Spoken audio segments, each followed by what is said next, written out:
nosotros lo analizamos con toda la complejidad, nunca vamos a poder llegar a una ecuación con la cual podamos cuantificar algo. Entonces siempre tenemos que hacer simplificaciones. Entonces el quid del asunto está en qué simplificaciones, qué hipótesis hago. Y pues eso me va a significar unas limitaciones de las ecuaciones a las que yo llego. Entonces, aquí a lo largo del semestre, pues vamos a mirar muchas ideas acerca del comportamiento de dinámica de los materiales y vamos a hacer muchos problemas y esos problemas siempre vamos a hacer simplificaciones, hipótesis de la realidad para poder llegar a unas fórmulas matemáticas. Nunca se olviden de eso, por favor. Entonces, vamos a seguir aquí con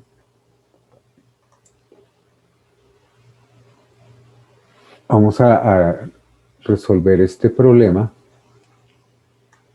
el problema de fuerza y movimiento, y vamos a hacer simplificaciones de la realidad como en todos los problemas. Entonces el problema consiste en lo siguiente.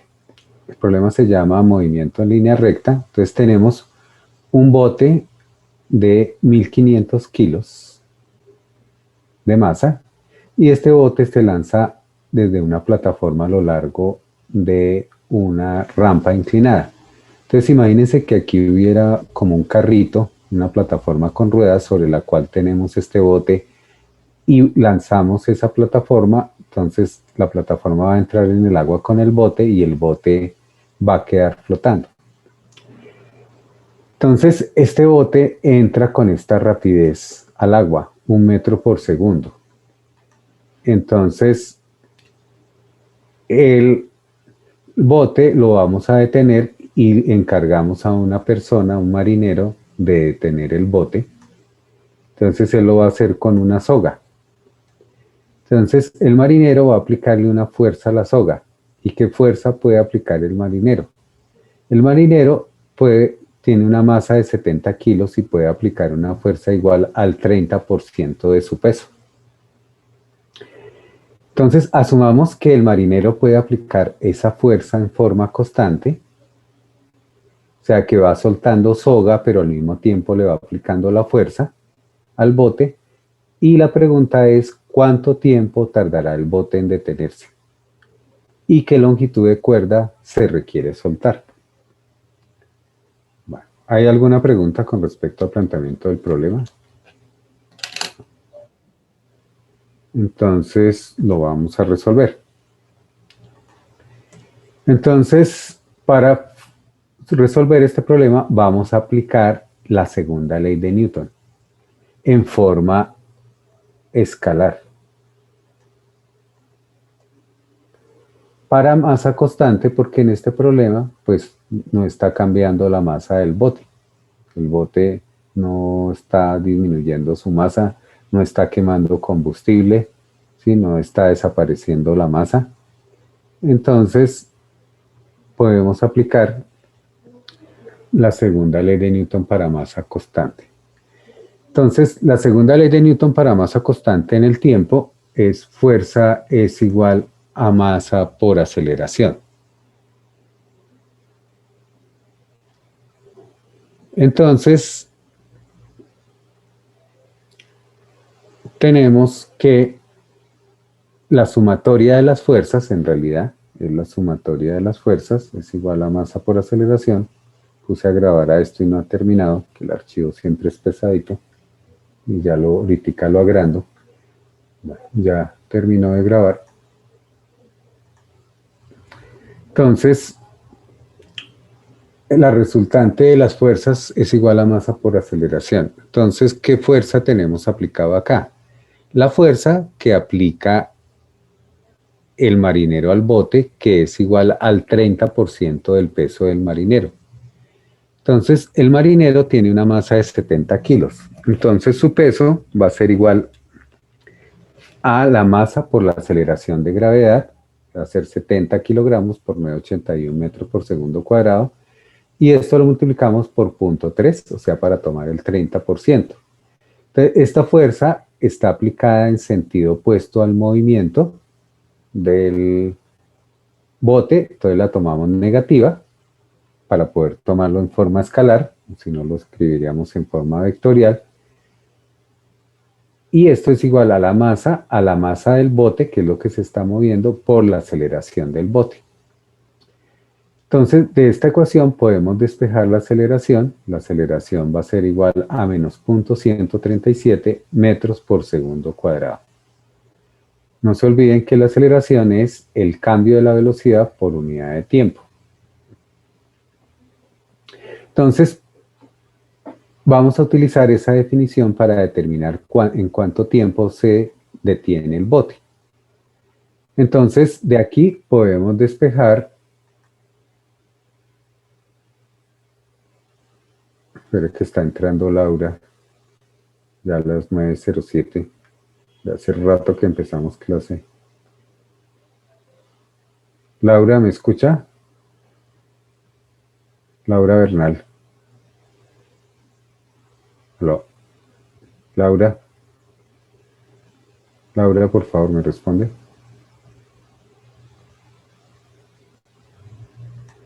Laura. Le pido el favor a Laura que acabo de entrar, por favor, que entre a clase. Sí, que buenos días, Laura. Buenos días, profe, es que tenía muchos problemas hoy conectándome. Ya. No, estaba entrando cuando estaban leyendo el ejercicio, pero se me apagó el computador. Bueno, listo. Bueno. Entonces, de aquí de esta ecuación podemos despejar el diferencial de tiempo. Entonces, el diferencial de tiempo es igual al diferencial de velocidad sobre la aceleración. Entonces, este tiempo lo podemos integrar y esto lo podemos integrar. La integral de t va a ser t y la integral de b va a ser b. Y lo evaluamos entre un tiempo final y un tiempo inicial. Entonces, el tiempo inicial va a ser 0, o sea que aquí simplemente me va a quedar el tiempo final y aquí me va a quedar la velocidad final menos la velocidad inicial sobre la aceleración. La velocidad final va a ser 0 porque el bote se va a detener y la velocidad inicial era 1 metro por segundo, entonces reemplazo aquí 1 metro, la aceleración es de menos 0.137 metros por segundo cuadrado, entonces hago aquí la operación y me da 7.28 segundos. Entonces el bote se va a demorar 7.28 segundos hasta detenerse, se va a demorar moviéndose. La otra pregunta, entonces la primera pregunta era determinar el tiempo para el cual se detiene el bote y la segunda pregunta era, a ver si esto es editable. No, eso es imagen. Para colocar esto como su índice, B sub 2, B sub 1.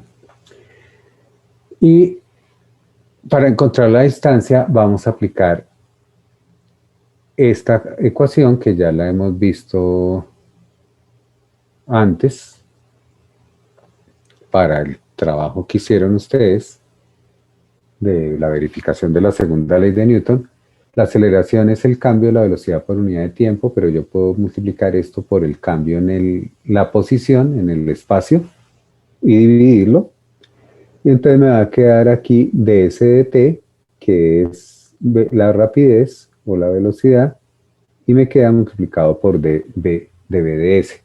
Entonces yo puedo aquí separar variables, o sea, puedo pasar este ds a multiplicar acá a por ds y este b me queda por db, e integro ambos lados. Entonces me va a quedar, por un lado, me va a quedar la aceleración multiplicado por el espacio final menos el espacio inicial, y por este lado me va a quedar 1 medio de b cuadrado, o sea, 1 medio de la velocidad final al cuadrado menos 1 medio de la velocidad inicial al cuadrado. La distancia recorrida va a ser la diferencia de estos dos, entonces S2 menos S1 va a ser el espacio recorrido y me queda aquí al otro lado 1 medio de la velocidad final al cuadrado menos la velocidad inicial al cuadrado sobre 2 veces la aceleración. Entonces, la velocidad inicial es de 1 metro por segundo, la aceleración es de 0.137 metros por segundo cuadrado, reemplazo y calculo y me da 3.64 metros. Entonces, esta es la distancia que va a recorrer el bote y se va a demorar 7.28 segundos hasta llegar al reposo. ¿Hay alguna pregunta con respecto a este problema? Sí, profe, qué pena. Ese ¿Quién 1500 que pregunta? aparece al comienzo. Omar Díaz, profe. Omar Díaz. Sí, señor. Ah, pero estás identificado como Daniel Díaz ahí, ¿no? Ah, sí, profe, qué pena. Omar Daniel Díaz. Sí, señor. Es Omar Daniel Díaz Silva, según la lista de clase. Sí, señor. ¿Cuál es la pregunta, Omar Daniel? El 1500 que aparece al comienzo, ¿de dónde sale, profe? Dato del problema. Un bote de masa de 1500 Ah, ok, sí, kilogramos se sí. lanza desde una plataforma. Eso es lo que se está moviendo. Listo, profe, gracias. Esa es la masa. ¿Alguna otra pregunta, por favor? Bueno, entonces vamos a ver otro ejemplo. Este ejemplo se llama velocidad terminal en caída libre. Entonces aquí hay un paracaidista que se ha lanzado desde un avión en forma vertical, está cayendo en forma vertical, y este paracaidista tiene una masa de 75 kilogramos. Tiene una masa de 75 kilogramos y tiene un área frontal de 0.8 metros cuadrados. Entonces, el paracaidista no está cayendo en el vacío, está cayendo en aire. Entonces, este aire pues va a oponerse a la caída del paracaidista. Entonces, es de interés el área del paracaidista, el, el cual está empujando el aire o el aire está empujando al paracaidista y esa área es de 0.8 metros cuadrados. Entonces, la densidad del aire a 2000 metros sobre el nivel del mar es ρ igual a 1.007 kilogramos por metro cúbico. O sea, más o menos el aire, un metro cúbico de aire pesa 1 kilogramo. Y la resistencia aerodinámica, o sea, la fuerza que que ejerce el aire sobre el paracaidista se puede calcular mediante esta expresión. Un medio de C sub D, donde C sub D es un coeficiente de resistencia por la densidad del aire, por la rapidez con la que cae el paracaidista, por el área del paracaidista. Entonces, lo que queremos determinar acá es cuál es la rapidez terminal V sub T del paracaidista, o sea, cuál es la máxima velocidad que va a alcanzar el paracaidista en esa caída libre y qué tan lejos cae el paracaidista antes de alcanzar el 90% de su rapidez terminal. Entonces, para efectos de evaluar esta ecuación, vamos a emplear un coeficiente de resistencia C sub D igual a 1.2. ¿Hay alguna pregunta del planteamiento del problema? Por favor.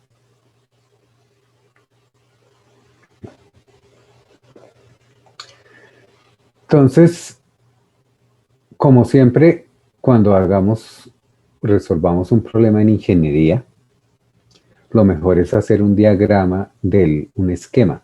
El esquema le ayuda a uno a entender.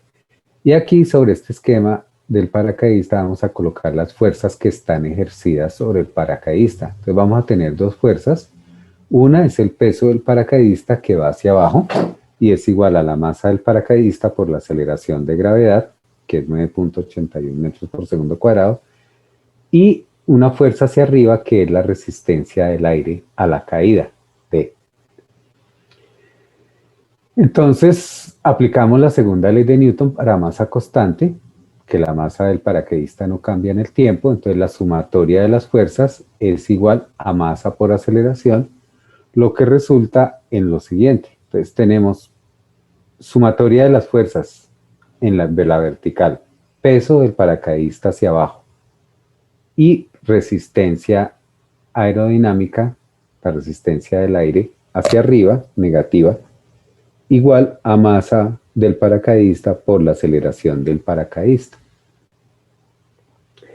Entonces, la velocidad terminal se va a alcanzar cuando la aceleración sea igual a cero. O sea, el paracaidista cae desde el avión y pues parte de una velocidad cero, o sea, aumenta su velocidad. Entonces, hay un cambio de la velocidad en el tiempo, o sea, hay una aceleración. Pero cuando alcance su máxima velocidad, Ya para dos tiempos diferentes no va a haber cambio en la velocidad, quiere decir que su aceleración va a ser igual a cero. Entonces, la velocidad terminal se alcanza cuando la aceleración del paracaidista sea igual a cero. Entonces, uno puede reemplazar aquí cero, o sea, le queda esta ecuación igual a cero, y de aquí despeja la velocidad de caída y va a ser la velocidad terminal. Entonces llegamos a la conclusión que la velocidad terminal al cuadrado, despejando de acá, va a ser 2 veces la masa del paracaidista por la gravedad sobre la densidad del aire por el área del paracaidista contra el aire por este coeficiente de la ecuación de resistencia dinámica del aire. Entonces todos son datos conocidos, la masa del paracaidista son 75 kilos, la aceleración de gravedad 9.81 metros por segundo cuadrado, la densidad del aire 1.007 kilogramos por metro cúbico, el área frontal del paracaidista 0.8 metros cuadrados y el coeficiente de aceleración de la resistencia dinámica 1.2. Entonces hacemos esos cálculos y esto nos da 39.01 metros por segundo. Porque estamos haciendo los cálculos todas en unidades compatibles, que son kilogramo de masa, metro de distancia. Y tiempo en segundos. Entonces el resultado nos va a dar en metros por segundo.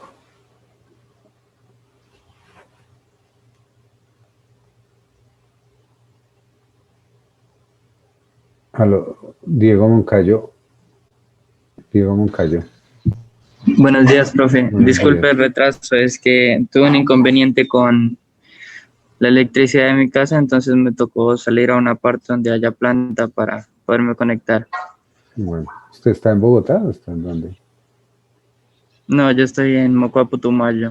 Está en Mocoa. Ah, bueno. Buenos días, Diego. Bueno, entonces, ¿hay alguna pregunta hasta dónde va esto? De esta parte, del cálculo de la velocidad terminal. Esa era la primera pregunta. Determinar la rapidez terminal del paracaidista. Y la segunda es, ¿qué tan lejos caerá el paracaidista antes de alcanzar el 90% de su rapidez terminal? Entonces ya respondimos la primera pregunta, nos falta responder la segunda pregunta. Entonces necesitamos determinar una ecuación que me relacione la velocidad con el espacio recorrido. Entonces vamos a partir de la ecuación que teníamos antes, la segunda ecuación de Newton, sumatoria de las fuerzas, la resultante de las fuerzas igual a masa por aceleración.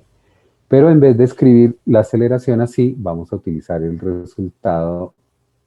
Este resultado, la aceleración es igual a la rapidez multiplicado por el cambio de la rapidez en el espacio. Con eso hacemos aparecer esta variable del espacio recorrido, de la distancia recorrida. Entonces, tenemos esta ecuación la podemos transformar y puede tener en cuenta aquí la velocidad terminal que dedujimos antes y podemos escribir esta ecuación en función de la velocidad terminal. Entonces, si hacemos eso, es aquí simplificando y convirtiendo esa velocidad terminal, llegamos a esta ecuación. La rapidez por el cambio de la rapidez en el espacio igual a la aceleración de gravedad sobre la velocidad terminal al cuadrado por la diferencia de la velocidad terminal al cuadrado menos la rapidez en cualquier momento. Entonces nosotros podemos pasar este diferencial a multiplicar aquí a este lado y aquí nos queda b por db y podemos integrar a ambos lados. Entonces, eso es lo que significa separando variables, es pasar a multiplicar este al otro lado e integrando entre los siguientes límites, entre un límite de velocidad igual a 0 y un límite de velocidad igual al 90% de la velocidad terminal. Entonces, si hacemos eso, nos queda que el espacio recorrido va a ser igual a la velocidad terminal al cuadrado sobre g por la integral de b sobre bt cuadrado, o sea, la velocidad terminal al cuadrado menos la velocidad en cualquier momento con respecto a db. Y aquí esto nos queda fuera de la integral porque esto es un valor constante para cualquier problema. La velocidad terminal tiene un solo significado y la aceleración de gravedad. Entonces, esta integral es una integral de logaritmo y si la evalúo entre estos dos valores, pues me da finalmente esta cantidad. Y aquí, entonces, ya puede uno reemplazar la velocidad terminal, la aceleración de gravedad. La velocidad terminal la habíamos hallado acá, era 39.01 metros por segundo, la aceleración de gravedad 981. Y aquí podemos, aquí lo que se hizo fue dividir aquí arriba y abajo por bt cuadrado para convertir esto aquí en un 1. Bueno, de todas maneras, hacemos todas estas operaciones y en el orden que yo las haga no interesa.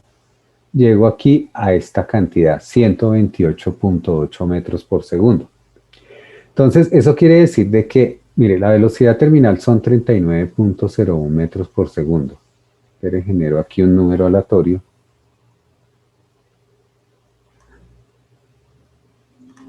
De los que están en este momento inscritos en la clase. Generar un número aquí aleatorio. El número 2, Julián Andrés Bahamón. Sí. Julián Andrés Bahamón Jiménez. Buenos días. Buenos días, profe. Hazme un favor, pasa estos 39 metros por segundo a kilómetros por hora. Haz esa conversión.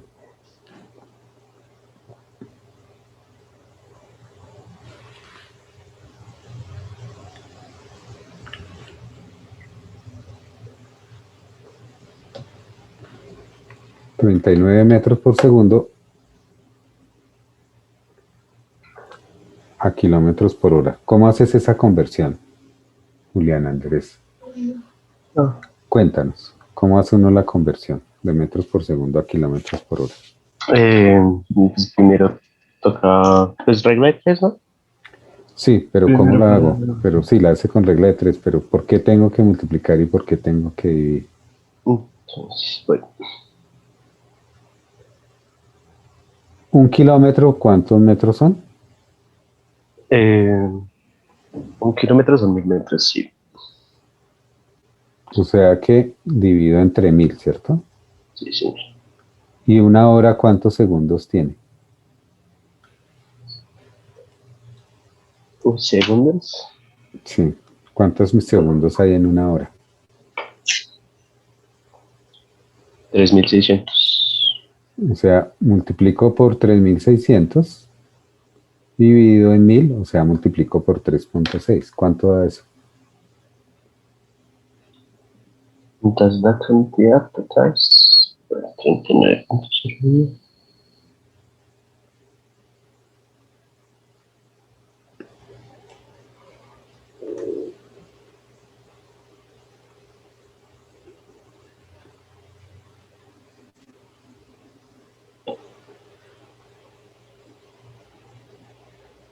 ...140.4 kilómetros por segundo.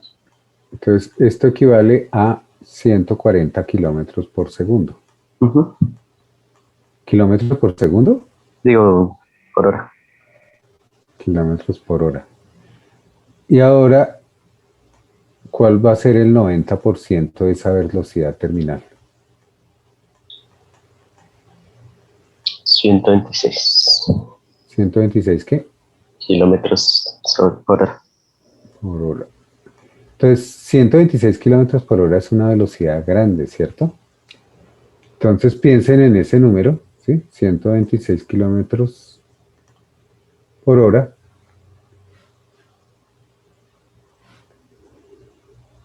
Y para alcanzar esa velocidad,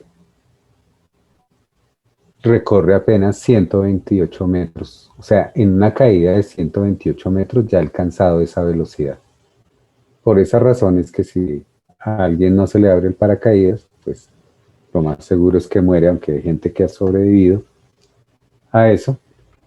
Y siempre que veo este problema me acuerdo de algo triste que es, no sé si ustedes han visto los videos de cuando hubo el ataque a las Torres Gemelas en Nueva York y se incendiaron y la gente que quedó en los pisos superiores, como había incendio, se lanzó. Y se lanzó no desde 100 metros de altura, se lanzó desde más de 100 metros de altura. Y pues fallecieron, ¿no? Claro, pues alcanza una velocidad de más de 100 kilómetros por hora. ¿Hay alguna pregunta, por favor, de este problema? Entonces, aquí hay pasos intermedios que les voy a pedir a ustedes que cuando lo estudien, yo les envío estas diapositivas, ustedes hagan los pasos intermedios. Aquí no podemos hacer todos los pasos intermedios, o si no, no cubrimos el tema del curso. Y además, pues esos pasos intermedios simplemente es matemáticas y eso es algo que ustedes han visto bastantes cursos en el bachillerato y en la universidad, entonces no hay necesidad de que yo les explique matemáticas, ¿no? Se supone que ya conocen cálculo integral, diferencial y todo eso. Bueno. ¿Hay alguna pregunta? Entonces, para ilustrar esto, miremos estos 3 saltos más altos con paracaídas. Entonces, en agosto 16 de 1970, Joseph Kittinga saltó desde una altura de 31 kilómetros. Entonces, aquí hay una representación artística del salto de Joseph Kittinga. Y Joseph Kittinga alcanzó una velocidad terminal de 274 metros por segundo, es decir, de 988 kilómetros por hora. ¿Por qué razón? Pregunto, a ver y piensen y voy a generar un número aleatorio. ¿Por qué esta velocidad terminal de Joseph Kittinga es más alta que la que nosotros calculamos acá? ¿Cuánto era que daba esto? 140 kilómetros por hora. 274 metros por segundo y aquí nos da 39 metros por segundo. Entonces, piensen por qué, si él se lanza desde esta altura, por qué llega a una velocidad terminal más alta que a la que nosotros calculamos. Voy a generar un número aleatorio acá. Entonces, ahorita fue el 2, ¿cierto?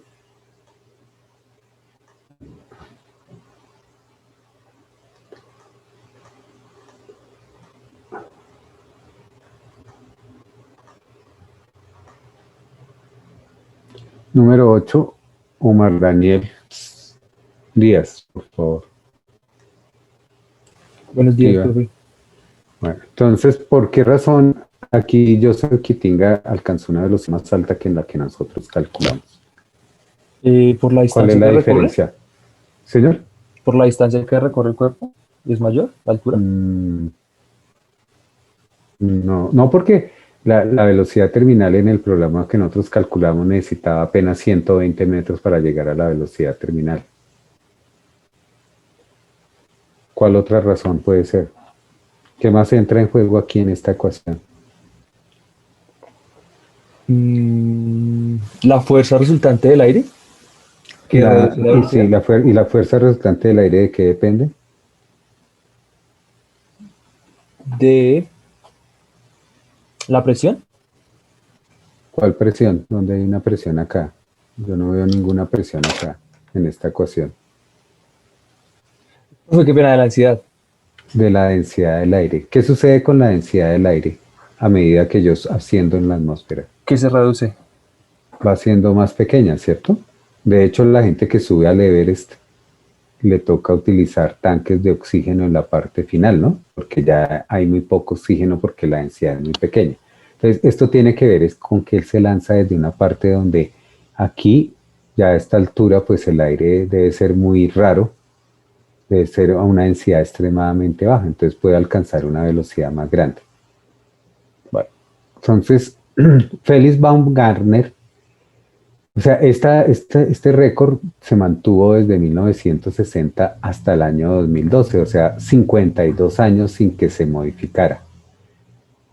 Felix Baumgartner saltó en octubre 14 del 2012 desde una altura mayor, desde 38.6 kilómetros, y alcanzó una velocidad terminal más alta, 373 metros por segundo. Es decir, 1.342 kilómetros por hora. Este señor viajó a 988 kilómetros por hora, la velocidad más alta que tuvo. La velocidad del sonido es de 340 metros por segundo. Entonces, ¿qué sucede si uno viaja más rápido que el sonido? ¿Alguien recuerda eso? Espero, voy a generar aquí un número aleatorio. A ver. Número 16. Diego Armando Moncayo está hoy. Diego Moncayo, por ahí hay un computador con ese nombre. Diego Moncayo. Sí, a ver. Entonces, ¿qué sucede cuando uno pasa la velocidad del sonido? ¿Sabes no algo estoy de muy eso? seguro, pero he escuchado como que ya no se siente como un choque, como un cambio. Hay un choque, ¿cierto? Hay un choque. Debe haber un choque. Entonces, Kitinga, él no viajó a mayor de la velocidad del sonido, pero Baumgartner fue el primero que viajó a mayor de esta velocidad del sonido. Entonces, y con solo pues este traje que pues tienen que utilizar un traje como los astronautas porque se van a lanzar aquí desde muy alto donde no hay aire, ¿cierto? Donde la temperatura es muy baja, donde hay más rayos cósmicos, etcétera, entonces tiene que salir protegido. Entonces, había la incógnita de qué le podía pasar a él. Era la primera vez que una persona sobrepasaba la velocidad del sonido, no dentro de un avión, porque eso lo han hecho dentro de aviones. Los aviones supersónicos como el Concorde, el Concorde francés, británico-francés, que ya no vuela porque tuvo unos accidentes graves. Entonces, existía esa incógnita y pues afortunadamente pues no tuvo mayor inconveniente.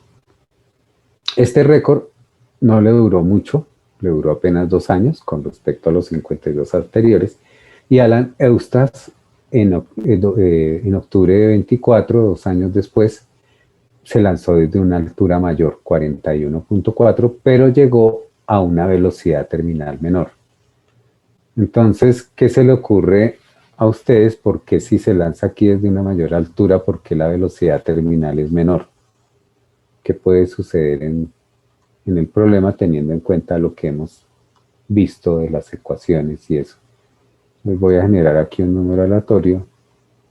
Número 13, Miguel Ángel León. ¿Sí está? Miguel Ángel León. ¿Aló? Miguel Ángel. No lo escucho. ¿Aló, aló? Habla, por favor.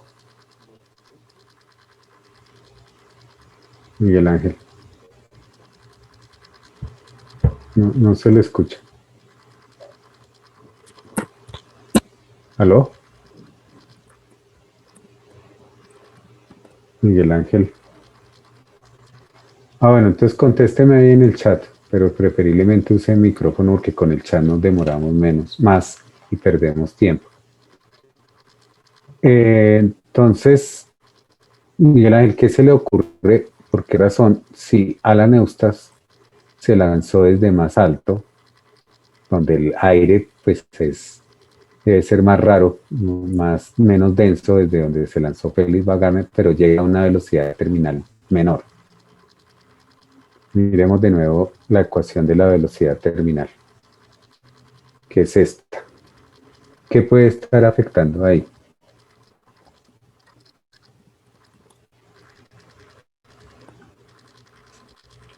La masa, bueno, pero la masa, bueno, sí, pero no, el efecto no creo que sea muy grande, porque si aquí la masa tendría que cambiar en valor muy grande para que cambiara la velocidad tanto. ¿Qué otra cosa podría variar? Miguel Ángel.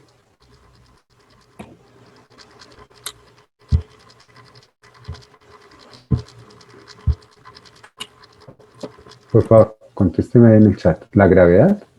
Bueno, la aceleración de gravedad también varía, pero para los dos casos, para los dos está variando.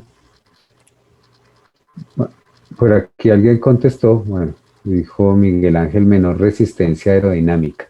¿Y qué podría causar esa menor resistencia aerodinámica? Miguel Ángel. El área, exacto, el área. Aquí en este problema estamos nosotros asumiendo que el paracaidista está cayendo así, de barriga, digamos. ¿Sí? Pero puede ser que ellos cuando caen en algún momento estén cayendo de cabeza o estén cayendo de pie, ¿sí? Entonces hay menor resistencia aerodinámica. Entonces creo que Van Garner tuvo una caída donde dio más vueltas que los otros. Entonces por eso adquirió también mayor velocidad porque hubo en un momento menor resistencia aerodinámica. Entonces hay muchas variables que entran en juego en el problema real. Bueno, entonces aquí hay un gráfico donde está la altura en kilómetros sobre la superficie de la Tierra, 0 a 100 kilómetros.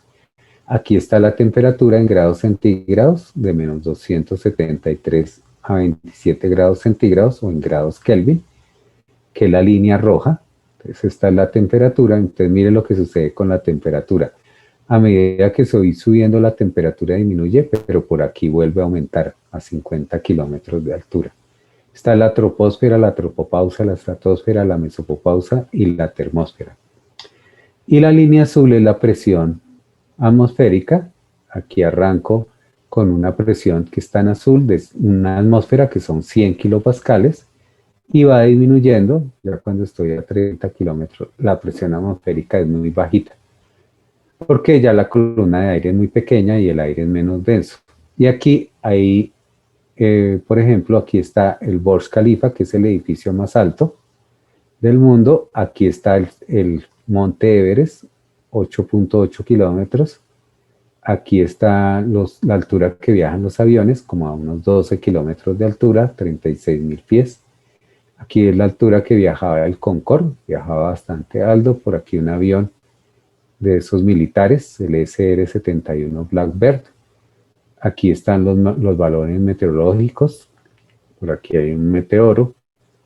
Y aquí están los saltos. Estos son los saltos que hizo Kitinga. Kitinga hizo más de un salto a esta altura. Aquí están los saltos que hizo Van Garner en marzo 15, en julio 25 y la última de octubre 14. Y aquí está el salto que hizo Eustace. Entonces, aquí a estas alturas, mire, a estas alturas que ellos se lanzan, pues ya la presión atmosférica es casi cero de Van Garner y Eustace. En el caso de Kitinga todavía había presión atmosférica, pero son temperaturas bajas. Aquí la temperatura no es tan baja, pero después disminuye. Bueno. Entonces vamos a ver unos videos cortos donde están los tres saltos. ¿Están escuchando el audio de mi computadora? Sí. ¿Aló? ¿Sí? Sí, sí, ustedes escucharon música al principio, ¿sí? O sea que sí estoy... ¿Sí? Sí, sí, señor. Ah, bueno, vale. Entonces, para que escuchen esto con el audio.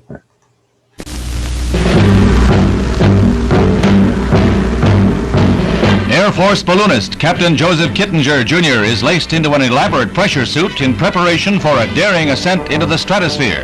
Kittinger, who weighs 150 pounds, packs 155 pounds of suit and equipment. He has to be helped into the open gondola of the balloon. His goals, a new altitude record for non-powered flight and a new record for the longest jump in history.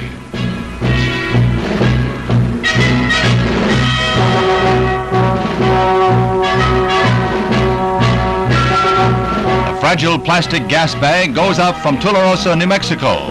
The scientific goals of Kittinger's ascent are to test a new 6-foot stabilizer parachute designed to keep an ultra-high altitude jumper from spinning and blacking out before he can open the main chute, and to get new data on the functioning of the human body under conditions close to those of spaceflight.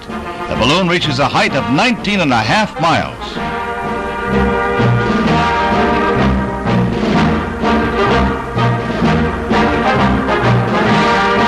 automatic camera in the gondola films the leap, and Kittinger falls free, plummeting 16 miles before opening his chute. His maximum speed, 450 miles an hour. A little over 3 miles from the ground, Kittinger opens his parachute. A slight leak in one of his pressure gloves prevented him from operating some equipment, but the mission is a complete success. He hits the New Mexico desert with 4 new records for balloon flight, open gondola flight, free fall, and the longest parachute jump. He can't move till he's helped out of that suit.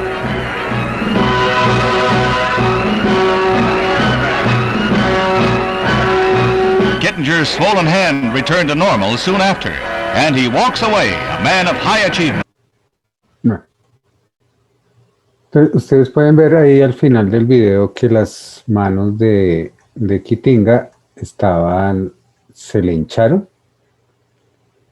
pero ahí le regresan a la condición normal. Claro, como llegó a casi una presión atmosférica muy bajita, entonces los líquidos y los fluidos tienden también a expandirse.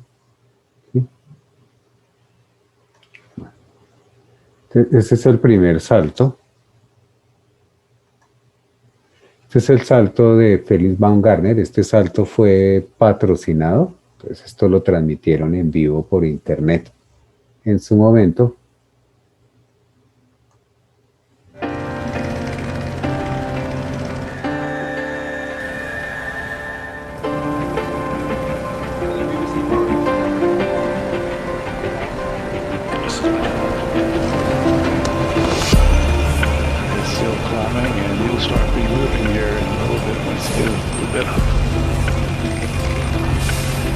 Release. If you're scared, walk away. 'Cause there's no need to feel ashamed. Yeah, we all feel the same. Where's your passion? Where's your fire today?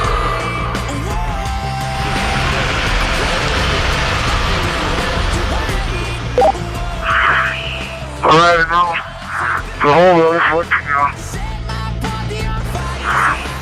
I'm going home now. Jumper away. Speed 725. Showing Felix in a stable descent.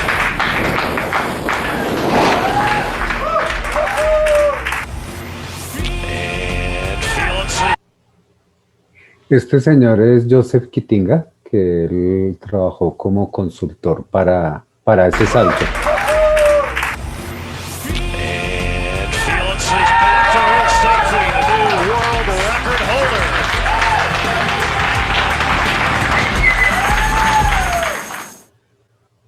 Entonces hay desarrollo tecnológico, ya el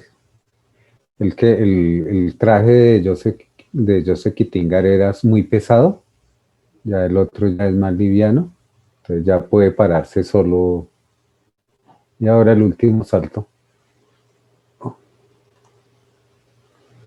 Entonces aquí dice, siempre me pregunté si diseñar un sistema que permita a los humanos explorar la estratosfera sería tan fácil y tan seguro como se hace en el océano. Con la ayuda del equipo Strat-S de primera clase, espero animar a otros a explorar esta parte del mundo la cual todavía es muy desconocida, o sea, el estudio superior de la estratosfera.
En eso con respecto a ese problema del salto.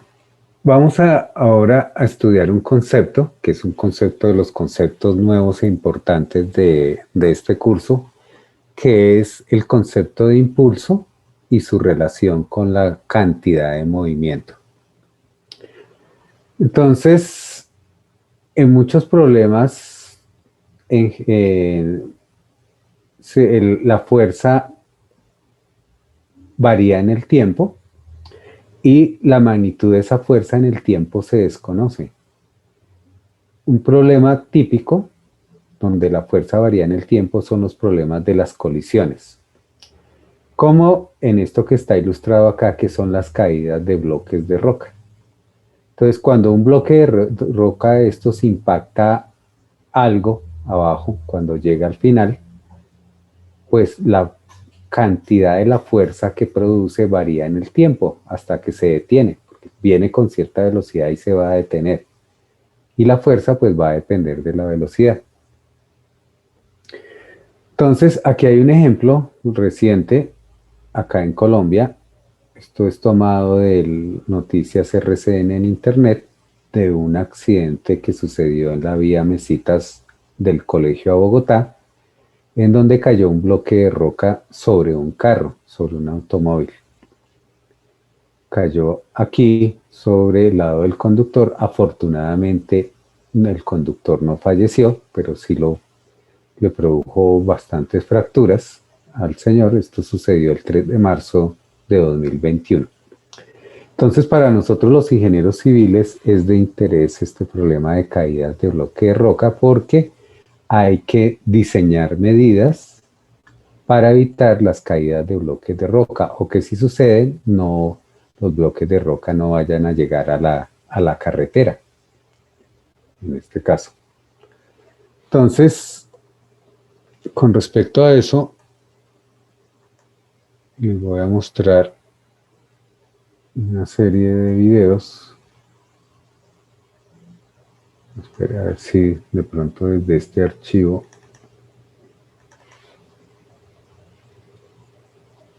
me abren directamente sin tener que copiar el enlace, que desde el PowerPoint no me acepta el doble clic. Aquí sí.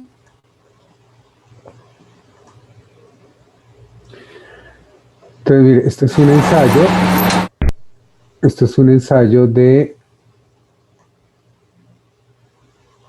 un bloque de concreto de 2.200 libras.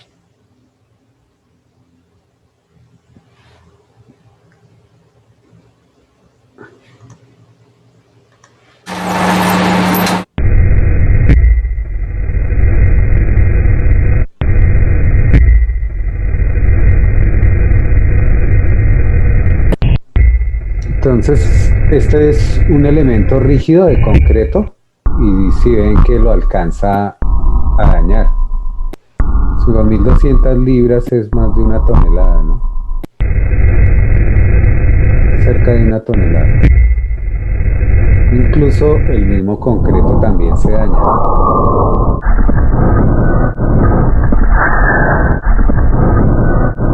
Entonces esto es de estudios para determinar la posibilidad de utilizar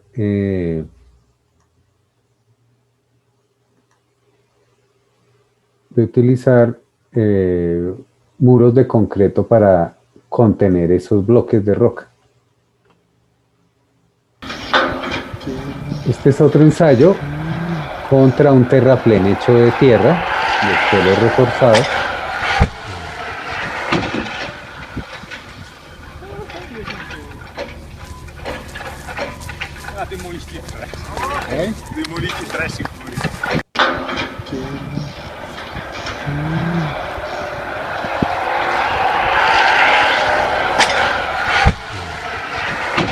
Bueno, voy a hacer una pregunta con respecto a estos dos videos. El tiempo en que se demora detener el bloque de roca en los dos casos, en el caso del muro con concreto y contra el muro de tierra, ¿son iguales? ¿Son diferentes? ¿Cuál es mayor? ¿Cuál es menor? Voy a generar aquí un número aleatorio. Número 24. Julián David Venegas está hoy.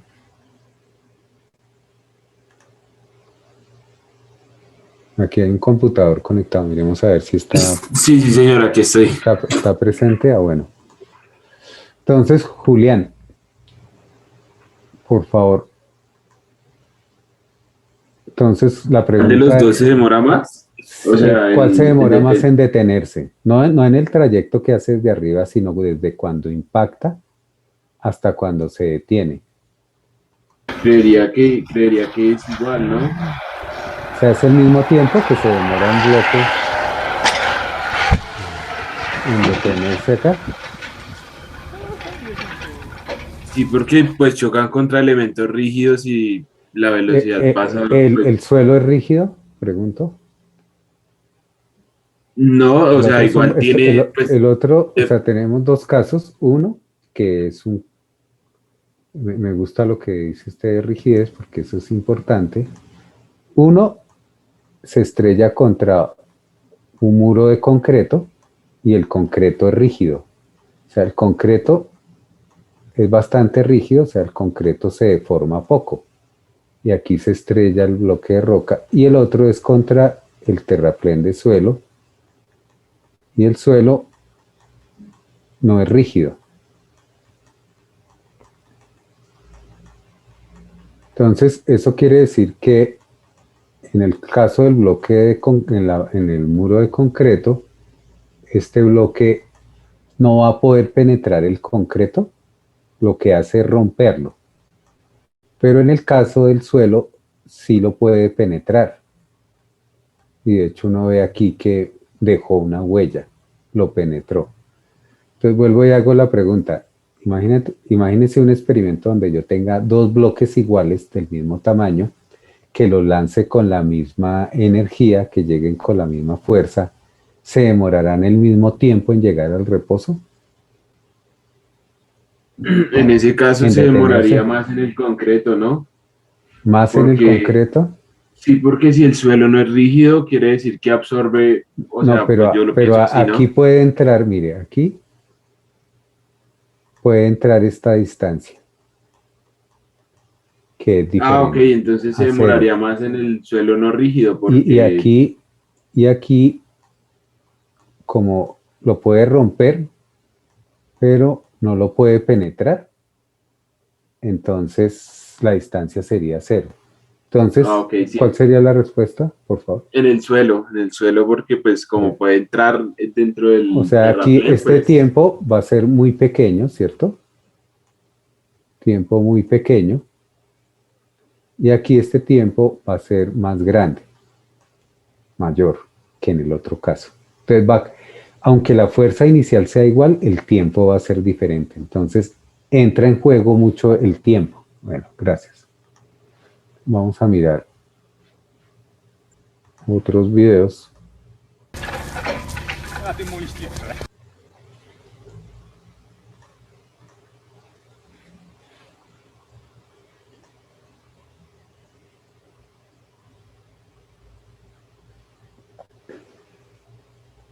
Este es otro sistema de protección contra caída de rocas.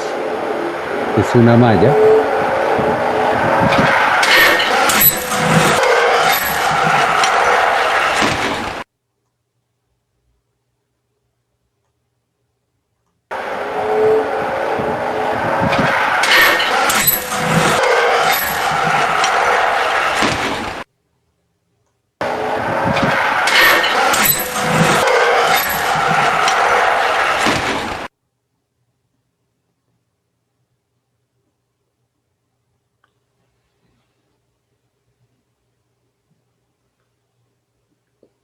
Bueno, entonces, esa malla es deformable. Entonces, ¿qué va a suceder con ese mismo tiempo? Ahora comparemos el muro rígido, el muro de suelo y la malla deformable y pensemos en los tiempos en que se demora en llegar al reposo el bloque. Y voy a generar aquí otro número aleatorio. Número 13 que ya estuvo. Número 6, Joshua Castellanos Bautista. ¿Joshua está hoy? No, no lo veo. No, no hay ningún Joshua acá. Entonces Joshua está ausente. Bueno, generar otro número aleatorio. Número 20, Jessica Alexandra Rivera. ¿Está hoy? Sí, señor. Buenos días, Jessica. Buenos días, profe. Entonces, ahora pensemos en los tres.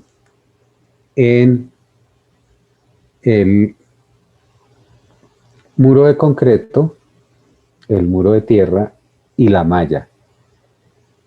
¿Cómo ordenaría usted esos tiempos en que se demora en detenerse el bloque? Suponga que se envía el mismo bloque con la misma fuerza, etcétera. ¿Cuál tiempo sería el tiempo más corto para detenerse? El muro de concreto, profe. Y después, ¿cuál seguiría? El muro de tierra y después la malla. Entonces, en la malla se demora más tiempo, ¿cierto? Gracias. Entonces, eso es importante. Entonces, vamos a mirar otro video.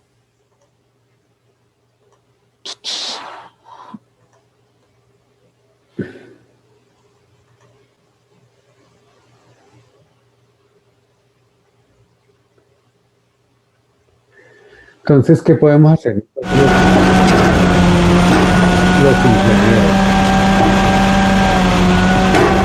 Entonces, algo que se puede hacer es lo que están haciendo acá, que es remover los bloques sueltos. Entonces, se determina que ese bloque tiene la posibilidad de caerse. Está ya muy desprotegido. Entonces, de pronto en un invierno va y se cae y está pasando un automóvil y le cae encima del automóvil. Entonces, lo que se hace aquí es una remoción controlada. Entonces, se cierra la vía al tránsito y se hace caer el bloque sobre la carretera y después se retira y ya se evita el peligro. I got it! You got it? Get it! Yeah. There's a couple pieces of barrier we don't have to put back. Y aquí casi le cae el bloque a la grúa, ¿no?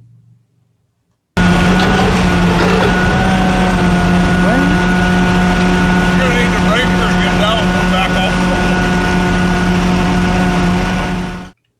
Entonces, eso es algo que también se puede hacer, además de construir esas posibles, los muros de concreto, de suelo.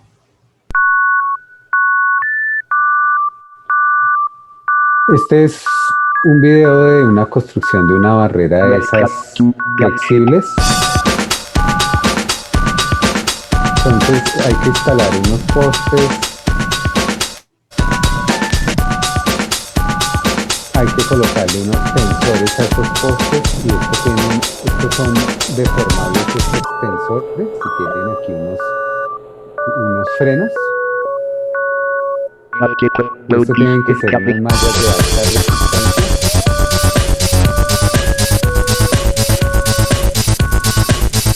Entonces, estas barreras se llaman barreras dinámicas.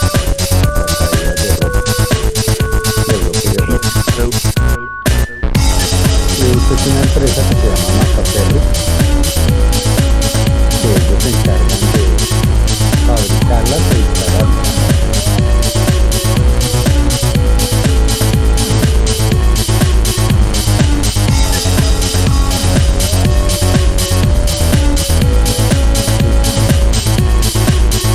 Esa es una solución de ingeniería, esas barreras dinámicas.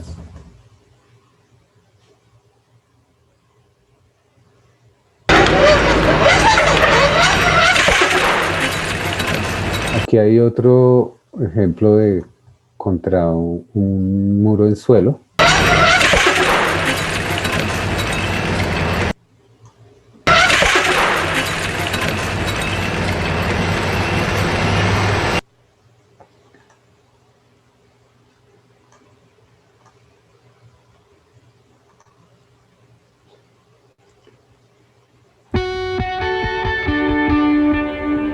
Y esto es For the first time, a double-sided rockfall bund with a vertical face will be impacted at such energy. It is a real challenge and contra you will witness suelo this test reforzado. today.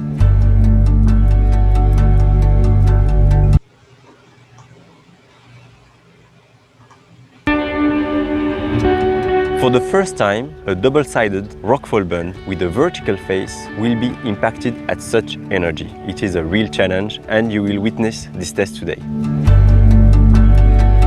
Pues, ¿qué es el suelo reforzado? Que entiendan esto. Entonces, el suelo reforzado consiste en compactar suelo, capas de suelo, y entre las capas de suelo se puede colocar unas mallas metálicas o unas mallas de plástico.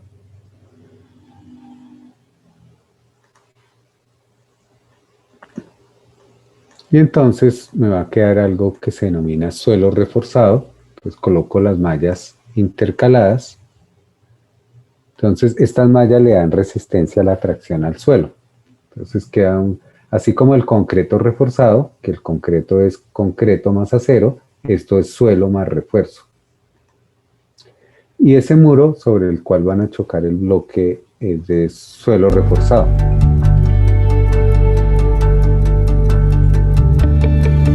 This structure is a double vertical faced rockfall bund. So it is about 15-meter long structure with approximately 6-meter height and with a thickness which is about 3 meters. And this bund will be impacted with a 12.4-ton block that will be launched at about 100 km per hour, which represent 5 megajoule. So it's a quite high energy, a quite heavy block that will impact our structure. Miren las dimensiones, entonces.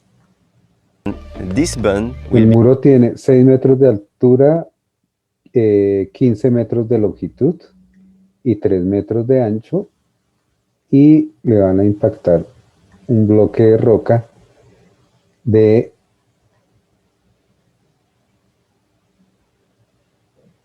que lo van a enviar a 103 kilómetros por hora. No me acuerdo si dijeron aquí el peso del bloque. And this bund will be impacted with a 12.4-ton block. 12 toneladas, es un super bloque. Y una velocidad de 100 kilómetros por hora. That will be launched at about 100 km per hour, which represent 5 megajoule. So it's a quite high energy, a quite heavy block that will impact our structure. Nous avons proposé à Terre Armée de développer la problématique des merlons en sol renforcé par géosynthétique, et ensemble nous avons vraiment conçu une structuration interne particulière du merlon afin à la fois de dissiper l'énergie dégagée lors de l'impact, mais également d'assurer la stabilité de la structure, ce qui va permettre de protéger de nouveaux territoires qui sont actuellement difficiles à protéger de par les contraintes des zones montagneuses. Donc nous espérons que, nous sommes même sûrs que l'essai d'aujourd'hui va démontrer la capacité du produit développé. Entonces hay una empresa en Francia que se llama Terre Armée, es Tierra Armada, y ellos fueron los que hicieron ese desarrollo, entonces lo van a probar. Entonces, aunque hayan hecho muchos cálculos, los cálculos que habrán hecho en oficina, todos son simplificaciones de la realidad. Entonces necesitan hacerlo en condiciones de prototipo, en condiciones reales para determinar si es efectivo o no efectivo el diseño.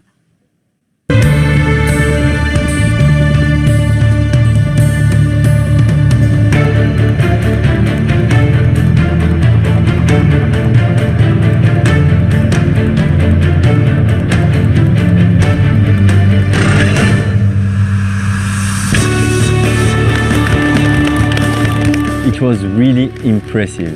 It's like if time stops. You know, we were looking to this block, balancing and hitting the structure. It was amazing, impressive.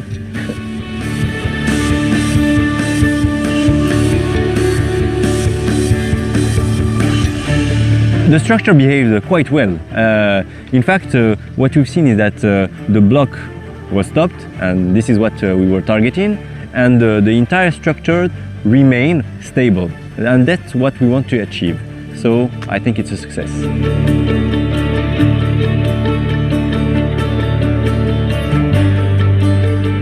All over the world, there is a growing demand for protection against erosion, for protection against natural risk. This test has been 2 years of work, so I'm very proud of the teams. We successfully showed that our MSE walls can sustain a 5 megajoule energy through an impact with a rock.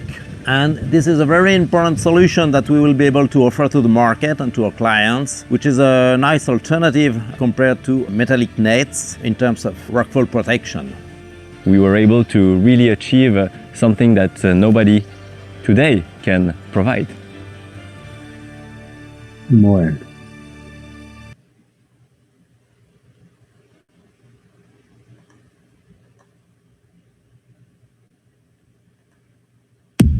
Quiero ver una sonrisa.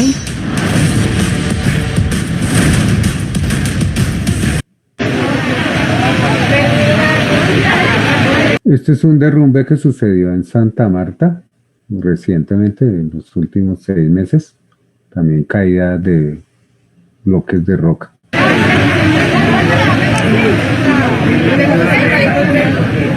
Otro pedazo, vente una vez, vente una vez. Vente una vez, vente una vez. Se vino todo ese cerro, marica. Padre mío. Padre mío, se vino, compadre. Se vino el derrumbe. Se vino, padre mío. Se vino. Ya eso fue todo.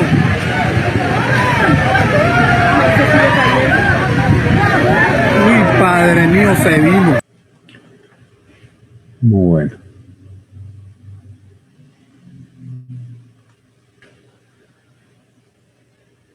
Bueno, entonces el problema de caída de bloques es un problema en donde la fuerza varía en el tiempo. Entonces, como vimos, dependiendo contra qué se estrelle, el tiempo va a ser diferente.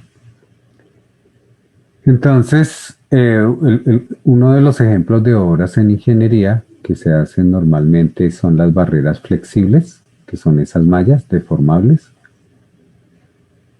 o las barreras rígidas, en concreto. Esto se llama New Jersey, porque esto se lo inventaron en los Estados Unidos, por esa razón se llama New Jersey. Pues, cuando son en concreto, porque hay unos New Jersey que son en plástico, pero eso es apenas una barrera contra el flujo de los carros para que no pasen por ahí, pero en concreto se usan para detener pequeños bloques de roca. Entonces vamos a mirar cómo puede uno analizar esos problemas cuando cambia la fuerza en el tiempo. Entonces está el concepto de impulso. Impulso es la integral de la fuerza en el tiempo. A ver si me puedo llevar esto para allá. Creo que hace falta aquí una figura acá.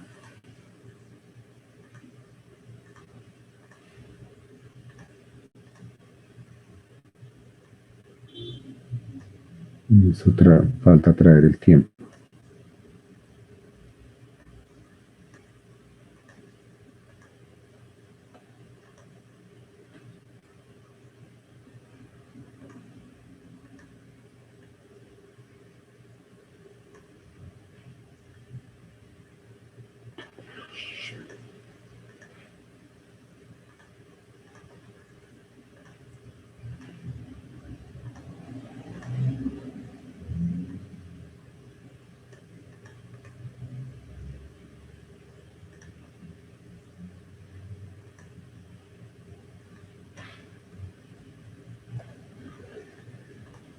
Entonces,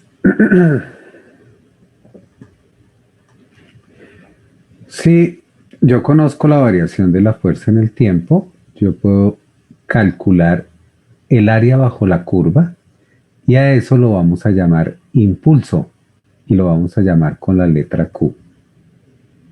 Entonces, si ustedes vieron ahí en los videos, pues esos tiempos pueden ser muy pequeños, ¿cierto? Aquí está largo el tiempo, pero estos tiempos son muy pequeños, o sea, esta curva es bien cerrada. Entonces, nosotros queremos determinar el valor de esta integral. Entonces nosotros sabemos que la sumatoria de las fuerzas es igual a la masa por la aceleración, y la aceleración es el cambio de la velocidad por unidad de tiempo. Entonces, en esta ecuación yo puedo pasar esta diferencial de tiempo, lo puedo pasar aquí a multiplicar, y me queda que la fuerza por el diferencial de tiempo es la masa por el diferencial de velocidad. Entonces, si yo integro acá fuerza por tiempo, si integro esta ecuación acá, me va a dar el área bajo la curva, que es el impulso. Entonces, el impulso va a ser esta integral entre un tiempo inicial 1 y un tiempo final 2. Y esto es la masa por la integral de la velocidad. La masa es constante en el tiempo, entonces sale fuera de la integral, y la integral del diferencial de velocidad de la velocidad, y lo evalúo entre dos tiempos, va a ser velocidad final menos velocidad inicial. Entonces, hay algo que se denomina cantidad de movimiento. La cantidad de movimiento es masa por velocidad, que ya lo habíamos visto. Entonces, aquí lo que me queda es que el impulso es la integral de la fuerza en el tiempo, o es igual a la masa por la velocidad final menos la masa por la velocidad inicial. Es decir, el cambio en la cantidad de movimiento. Entonces, hay dos maneras de definir el impulso. Impulso puede ser igual a la integral de la fuerza en el tiempo, o el impulso puede ser también el cambio en la cantidad de movimiento. Entonces, en un problema como los que vimos de caída de bloques de rocas, pregunto, ¿será fácil conocer la curva de la fuerza en el tiempo? Piensen en esa pregunta. Voy a generar aquí un número aleatorio. F9, número 22. Andrés Camilo Sánchez, ¿está hoy? Hola, profe. Buenos días, Andrés Camilo. Buenos días. Entonces, bueno, ahí mandé a grabar, bueno, ya terminó. Entonces la pregunta es, para un problema como esos de caída de bloque de roca contra el muro de concreto o el muro de tierra o de tierra reforzada o contra la barrera de malla metálica, uno podrá conocer esta curva de fuerza, de cómo varía la fuerza en el tiempo, en la colisión, en el impacto. ¿Qué piensas tú? Bueno, yo creería que sí. Pues igual uno tiene la velocidad inicial cuando toca, y pues cuando sale, pues yo creo que también se podría obtener. O sea, conozco las velocidades, puedo conocer las velocidades, la velocidad inicial y la velocidad final, pero la pregunta es, ¿puedo conocer esta curva de cómo cambia la fuerza en el tiempo en forma completa? ¿Tú crees que sea fácil de medirla o determinarla?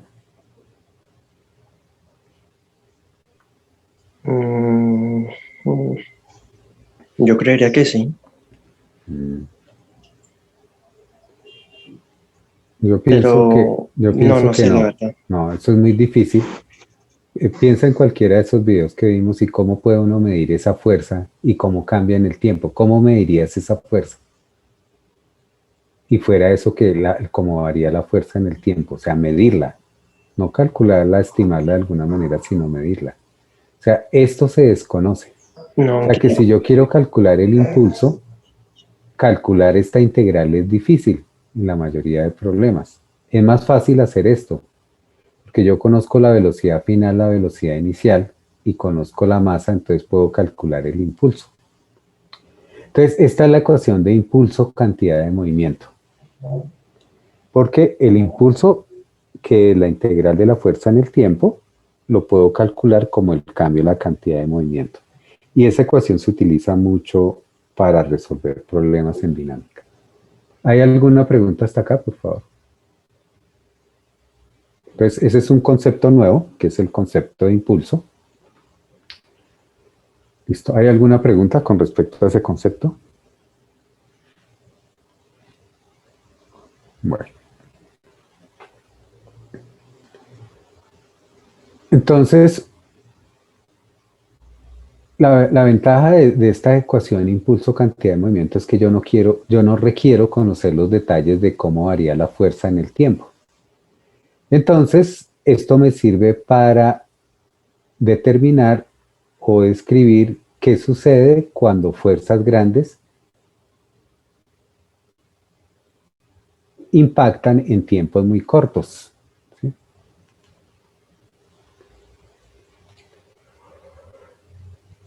Entonces vamos a ver un ejemplo de impulso y cantidad de movimiento. Este ejemplo se llama impulso con variación de fuerza desconocida. Entonces aquí hay un deporte que se llama cricket.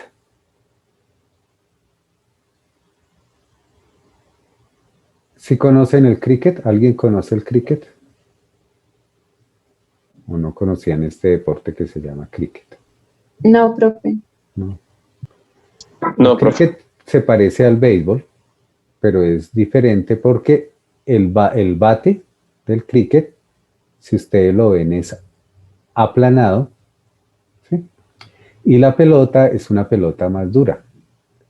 Entonces, estas pelotas las lanzan con unas velocidades bastante altas, y el cricket lo juegan de blanco. Es un deporte británico, entonces lo juegan, la comunidad británica de naciones lo juegan, y ellos juegan un torneo anual de cricket, donde los más fuertes son los británicos, los australianos, los hindúes, los de Sri Lanka.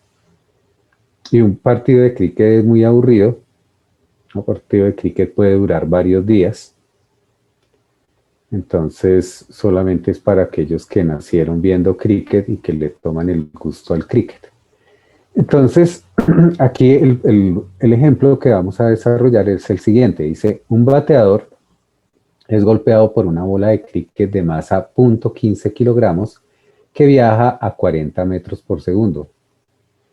40 metros por segundo, ¿cuánto es en kilómetros por hora? Voy a generar aquí un número aleatorio. 21. Freider David Ruiz está hoy. Freider. Buenos días, Freider. ¿A cuánto equivale 40 metros por segundo en kilómetros por hora? ¿Por cuánto tengo que multiplicar? Díganos, cuando hicimos el ejemplo anterior sabíamos por cuánto multiplicar ya fácil. ¿Por cuánto es? Por 3.6, ¿cierto? Entonces, ¿cuánto da eso?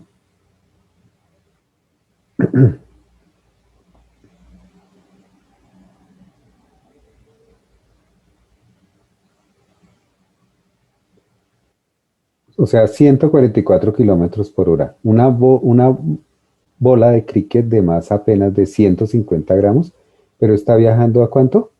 Por favor. A 144 kilómetros por hora. Entonces, esa bola se detiene por el impacto. Entonces, se pide estimar la fuerza ejercida por la bola si es posible. De hecho, el año pasado, recuerdo que en Australia falleció un jugador de cricket porque accidentalmente una bola de cricket le impactó en el cuello y le cortó la aorta y falleció. Bueno. Entonces vamos a resolver el problema. Entonces, nosotros desconocemos en este problema, esta curva la desconocemos. O sea que no podemos calcular esa integral.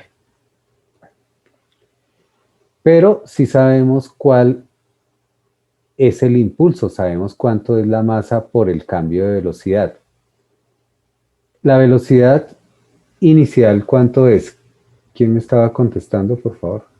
¿Con quién fue la última persona? Sí, Freire, 0. O sea que aquí tendríamos 40 menos 0 por la masa. Entonces aquí podemos determinar el impulso. Va a ser 0.15 kilogramos por 40 metros por segundo, nos da 6 kilogramos por metro por segundo. Este es el impulso. Entonces, aquí para poder resolver esto vamos a asumir lo siguiente. Aquí me hace falta un dibujito. Vamos a asumir que la fuerza fuera constante en el tiempo. entonces vamos a asumir entre aquí el tiempo inicial y el tiempo final que la fuerza es constante en el tiempo, o sea, aunque no es cierto. O sea, vamos a tener aquí una fuerza promedio, en inglés average, tener una fuerza promedio constante en el tiempo. Entonces, el impulso es el área bajo la curva. Entonces, este es el tiempo total transcurrido.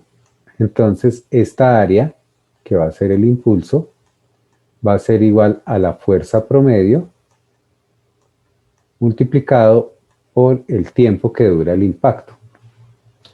Entonces, tenemos que, si ustedes piensen acá, esto al otro lado, la fuerza promedio por el tiempo es el impulso, pero el impulso también es la masa por la velocidad final menos la velocidad inicial, o sea, la masa por el cambio de la velocidad.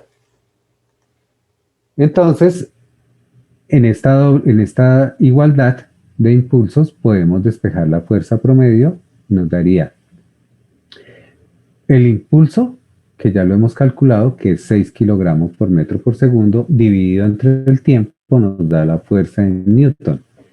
Entonces, aquí vemos que hay una relación inversa entre la fuerza promedio aplicada y el tiempo que dure el impacto.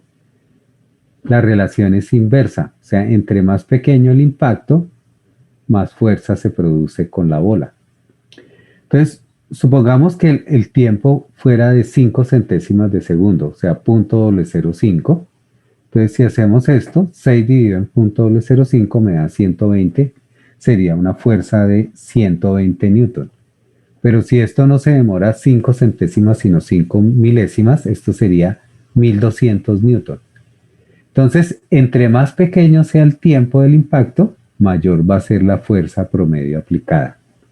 Entonces, regresando al ejemplo de las caídas de bloques de roca y las obras de ingeniería, entonces, sobre el bloque de concreto, la fuerza va a ser mayor, porque el tiempo es más pequeño. Y sobre la malla, la fuerza va a ser menor.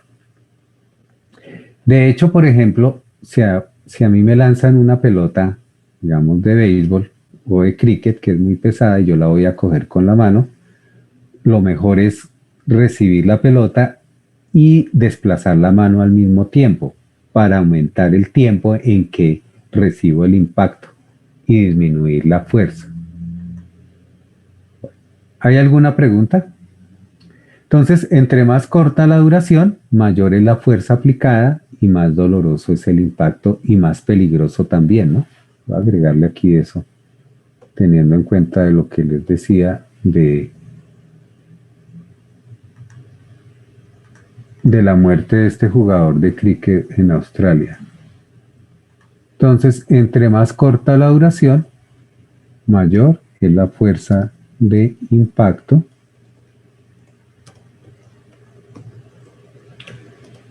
y más doloroso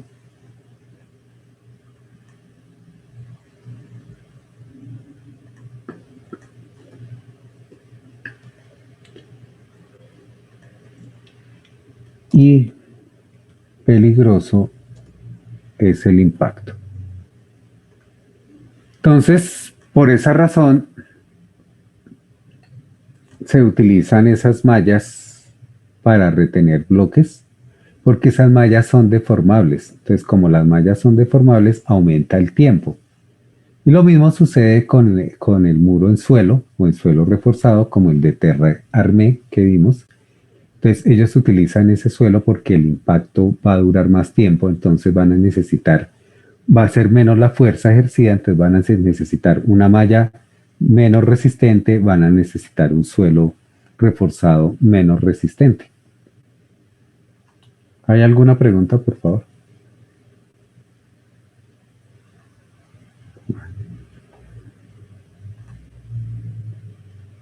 Entonces, ese es el concepto, que es un concepto nuevo, que es el concepto de impulso, cantidad de movimiento. Entonces, se maneja con esta ecuación. El impulso es la integral de la fuerza en el tiempo en una colisión, en un impacto, o es el producto de la masa por el cambio en la velocidad, o sea, el cambio en la cantidad de movimiento. Bueno. Entonces vamos a resolver el mismo problema que hicimos inicialmente, o ustedes lo van a resolver, por favor.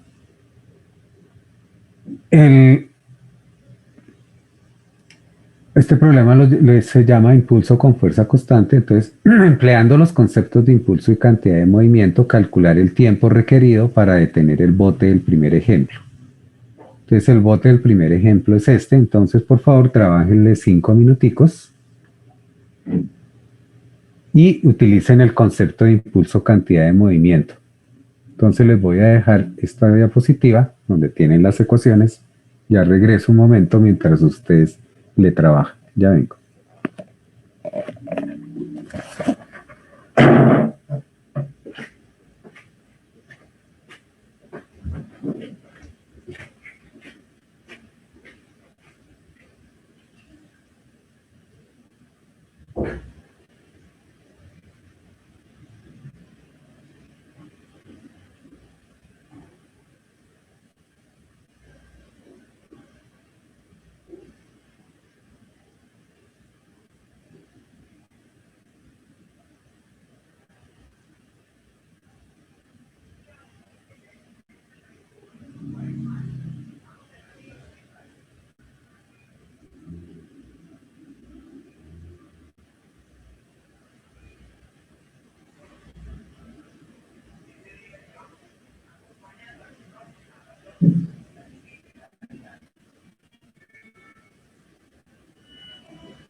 Bueno, ya regresé.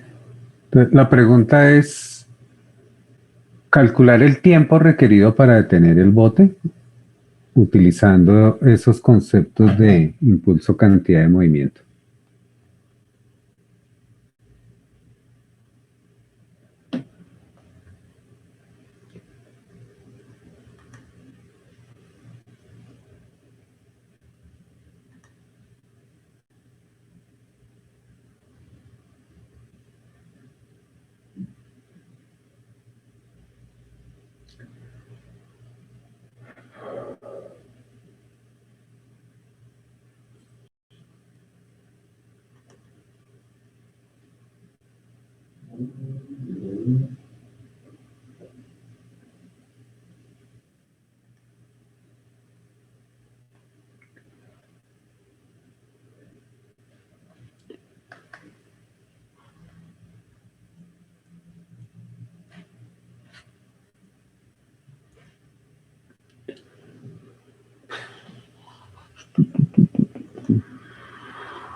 Escriban esa solución en un PowerPoint o algo así, con eso les dejo compartir la pantalla para que nos muestre al que le toque.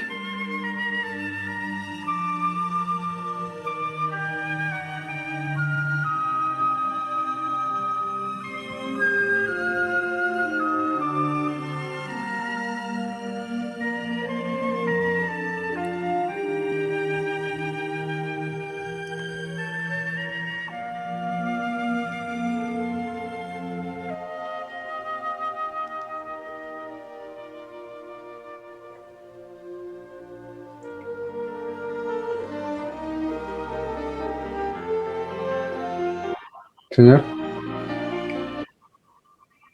Yo se las dejé ahí un rato para que las copiaran. Yo pensé que las habían copiado.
Bueno, eso se resuelve rápido con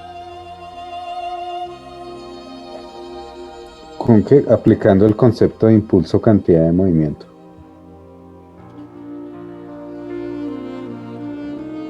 Bueno, voy a generar un número aleatorio. A ver.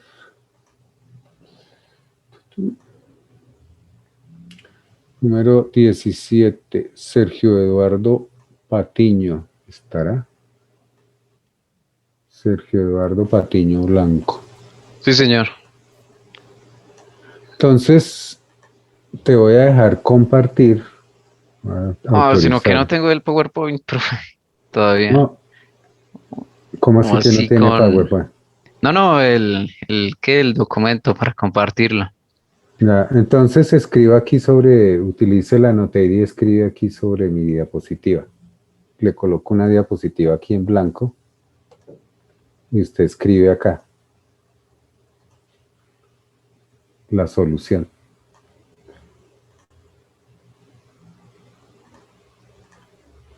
Entonces, la Annotate ahí lo activa.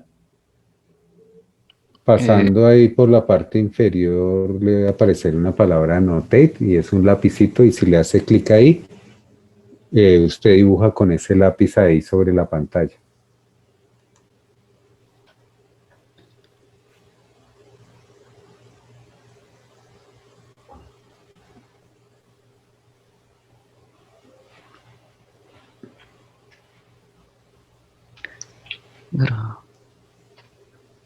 ¿Ya encontró la Annotate?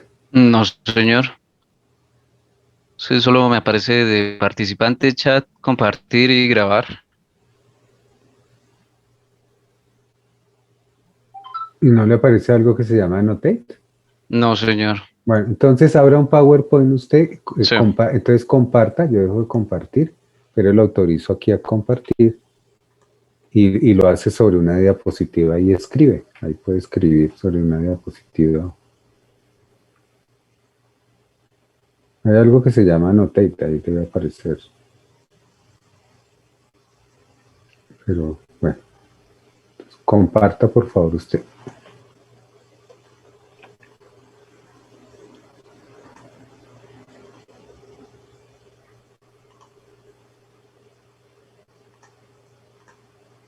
Ahí ya se ve la pantalla. Sí, señor. Sí. Mm. Pues lo primero que hice fue calcular la fuerza del bote utilizando la ecuación de la velocidad inicial y la final. O sea, el impulso. Sí, señor, el impulso. Calculó el impulso. Entonces el impulso va a ser igual a... Pues tiene una masa de 1500 y se desplaza a una velocidad. ¿Qué? 1500. 1500 gramos. Kilogramos. Kilogramos. Un bote no puede pesar 1500 gramos. Un bote son 1500 kilogramos, ¿sí? Es una Sí, tonelada 1500 y media. kilogramos y a una aceleración de 1 metro por segundo cuadrado. No es aceleración, eso es... Una velocidad. Velocidad inicial, rapidez. sí. Rapidez si estamos hablando de la magnitud, velocidad si estamos hablando del vector. Rapidez de 1 metro por segundo. ¿Cuál es la rapidez final? 0. 0, o sea que el cambio es 1 metro por segundo. O sea que le da 1500. ¿Y qué unidades tiene eso?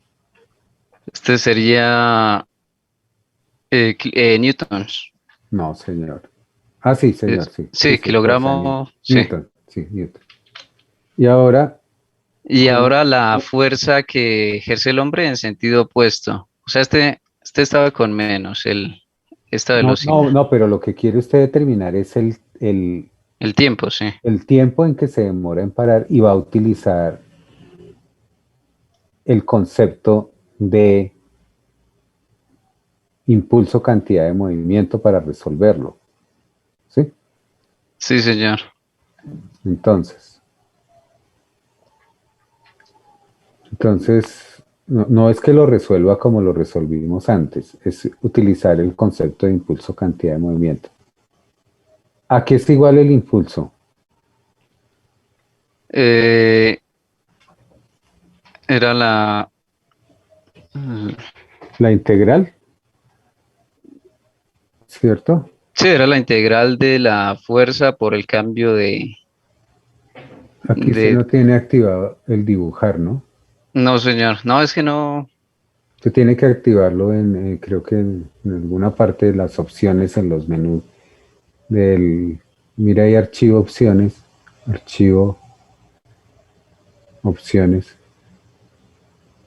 abajo, el último, opciones, y ahí debe estar,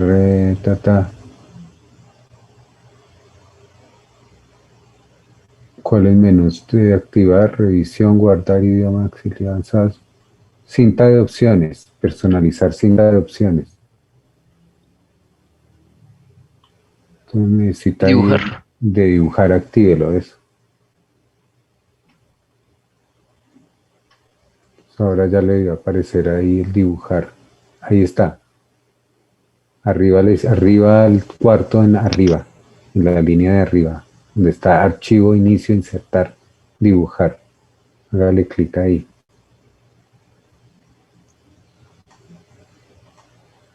Acá mire. Archivo.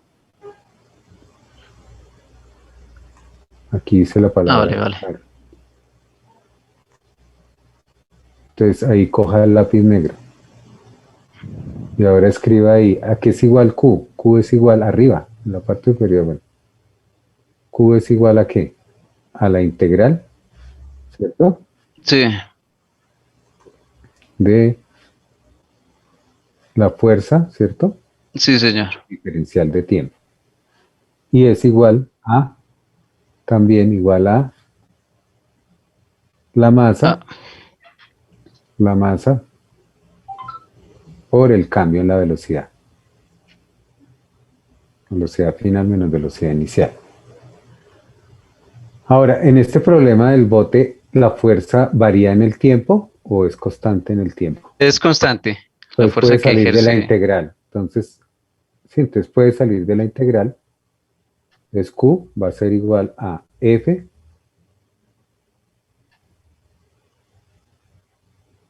por la integral de t. Entonces hagamos esa parte por ahora. ¿Igual a qué? Igual ahí al frente. ¿Cuál es la integral de la diferencial de tiempo?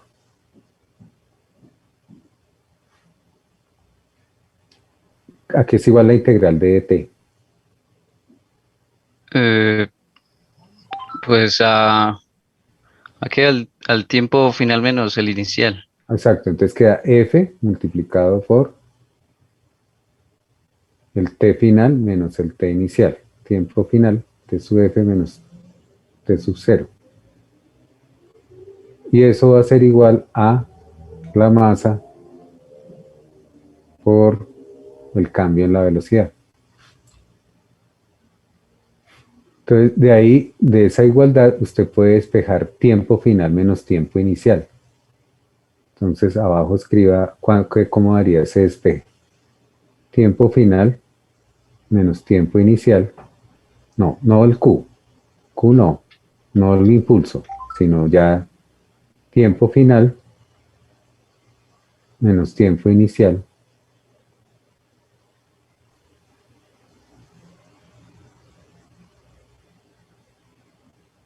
Es igual a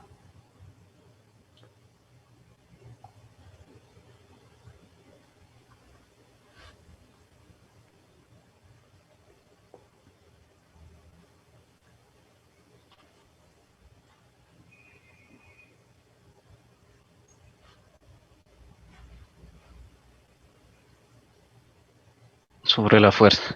Entonces, ahora igual allá al frente, ahí igual a... ¿Cuánto es la masa? 1500, la del 1500 kilogramos. Entonces, la del bote, sí. 1500. ¿Cuál es la velocidad final? 0. 0. Entonces, 1500 que multiplica 0 menos, ¿cuál es la velocidad inicial? Esa es 1500. No, velocidad. Digo 1 metro por segundo para. Entonces 1. Y dividido entre la fuerza, que la fuerza le dio. La 1500. Pero si está bien calculada esa fuerza está mal calculada. La fuerza que ejerce el hombre. La del hombre es de 206.01 newtons. Bueno, sí, supongamos que está bien calculada. Sí. 206.01 negativo porque se opone al movimiento, ¿no? 0.01 negativo. Y ahora haga ese cálculo.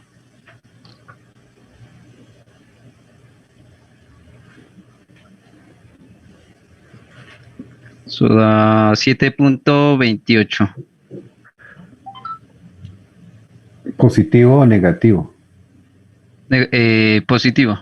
¿Y cuáles unidades tiene? Sin unidades el resultado no sirve para nada. Este es en newtons y este es en... y este también en newton. O sea, ¿es un tiempo adimensional? El tiempo, pero el tiempo no. tiene dimensiones.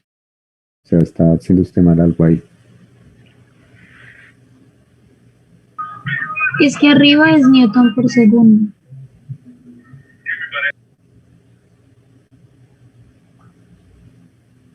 Entonces ahí le dicen que es newton sobre segundo. ¿Sí será cierto eso? ¿O es newton por segundo, más bien? No sobre segundo, sí, multiplicado por segundo. Entonces n por s, arriba. Y abajo son newton. Entonces los newton se cancelan con los newton y la respuesta da en segundos. Entonces la respuesta es 7.28 segundos. Listo. Gracias.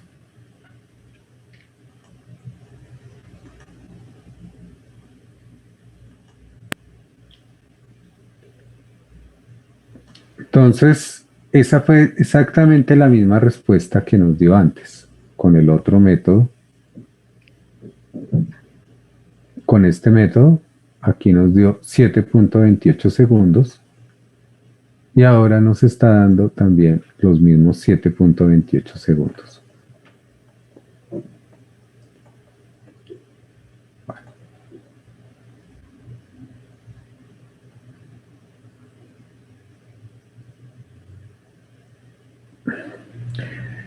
Entonces, aquí hay otro problema.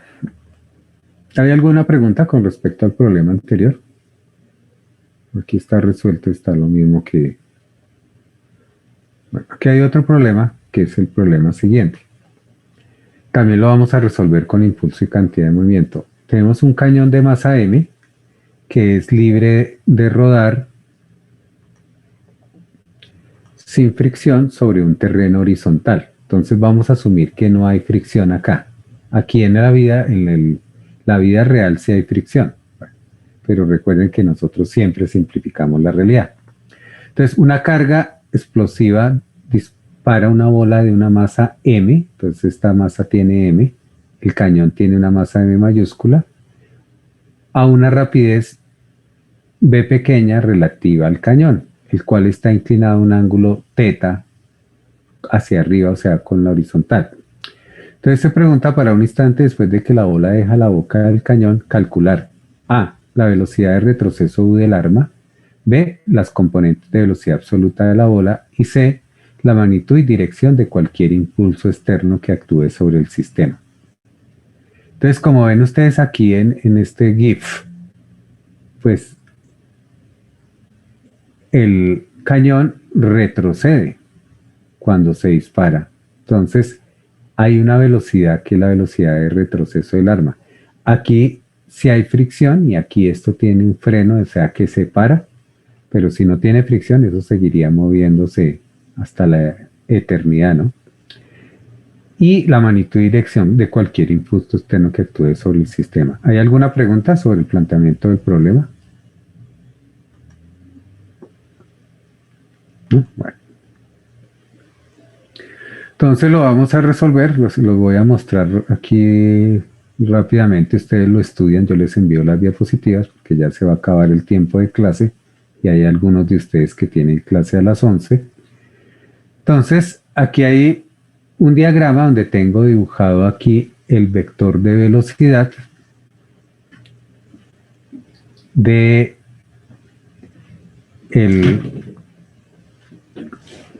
la bola de cañón, que va a tener dos componentes, una componente en la vertical, B seno θ, una componente en la horizontal, B coseno θ, y aquí tengo la velocidad de retroceso del cañón, U.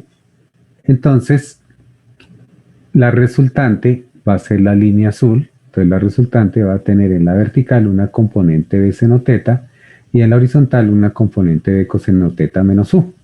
Entonces, esas son las dos componentes de velocidad.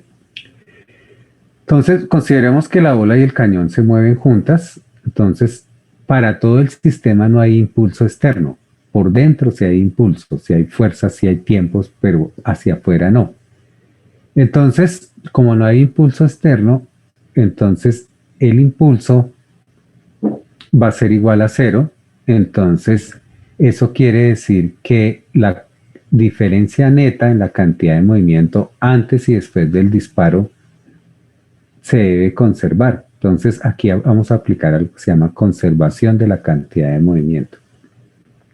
Entonces, la cantidad de movimiento en el momento del disparo es masa por la diferencia de estas velocidades. En el sentido horizontal es b coseno teta menos u, y luego el cañón se mueve hacia la izquierda, negativo, la masa del cañón total por la velocidad de retroceso. Entonces de aquí podemos despejar la velocidad u y nos da que la velocidad con la cual retrocede el cañón es la masa de la bola del cañón por la velocidad con la que salió la bola de cañón por el coseno del ángulo que está inclinado el cañón sobre la suma de las dos masas del cañón y de la bola. Entonces es directamente proporcional a la velocidad con la que sale el cañón, a la masa del cañón, pues aparece aquí multiplicando y aquí dividiendo, o sea que no podemos decir, pero es inversamente proporcional al peso del cañón. Entre más pesado sea el cañón, más baja va a ser la velocidad de retroceso. Entonces, eso con la pregunta A. Con la pregunta B es las componentes de velocidad absoluta de la bola. Entonces, sabemos que Bx es igual a b coseno teta menos u, y ya sabemos el valor de u, entonces simplemente lo reemplazamos y que by es b seno teta. Entonces aquí lo reemplazamos, aquí después de reemplazar hicimos la operación de la resta de estos dos y nos dio finalmente b coseno teta sobre m más m mayúscula que es la masa del cañón más m minúscula que es la bola del cañón. Y C le pide calcular a uno cualquier impulso externo que actúe sobre el sistema. Entonces aquí el único impulso que existe es el vertical, que es el del terreno, porque hay una fuerza que se opone a que el cañón se entierre. Y ese impulso pues va a ser la masa por el cambio de la velocidad en la vertical, y la velocidad en la vertical es esta parte del reposo, y luego llega una velocidad b menos seno teta, entonces es la masa por velocidad seno teta. Ese es el único impulso que existe. Horizontal no hay ningún impulso, porque no hay ninguna reacción, no hay fricción. Bueno, entonces son las 10:55. Vamos a dejar por acá la diapositiva 66. Yo les envío estas diapositivas y si tienen alguna pregunta del último problema o de todo lo que vimos hoy en la clase, me la hacen principiando la próxima clase.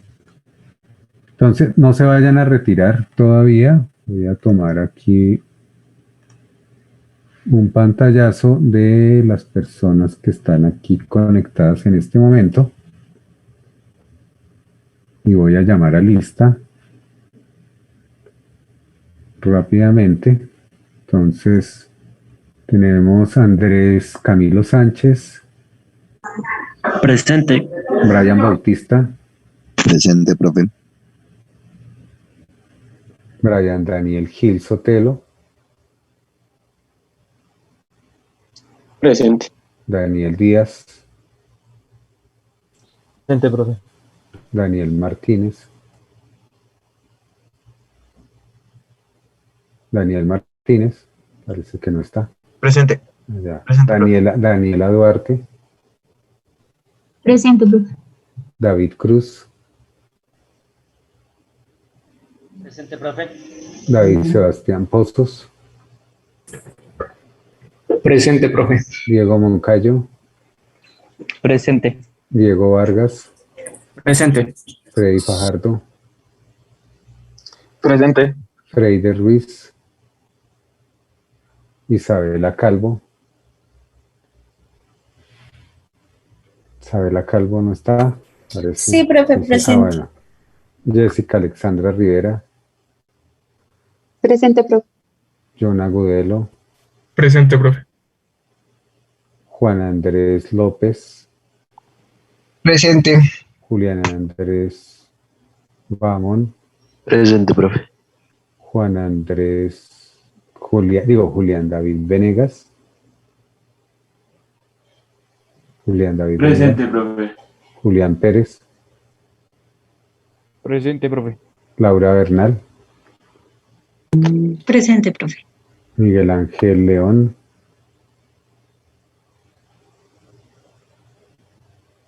No está. ¿Aló, Miguel Ángel? Parece que Miguel... Él le está diciendo que no tiene micrófono encendido, que no le sirve, profe. Ah, bueno. Sergio Eduardo Patiño. Presente.